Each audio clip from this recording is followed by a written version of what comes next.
यहाँ बैठे हैं सारे कर्मचारी सभी आज से ही खूब हड़ताल में बैठेंगे। अभी वो माला पहनाकर मैं और वो महामंत्री सबको खूब हड़ताल में बिठाया जाएगा और अध्यक्ष और महामंत्री दोनों बिना पानी के और बिना खाने के आपके साथ में अगर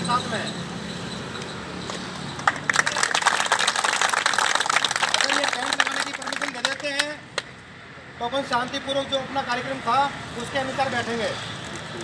और उसके उपरांत भी अगर ये ज़्यादा जोर जबरदस्ती करेंगे तो जो स्टाफ अपना मेंटेनेंस स्टाफ जो ऑन ड्यूटी है उनको भी यहाँ बुलाकर धरना दिया जाएगा।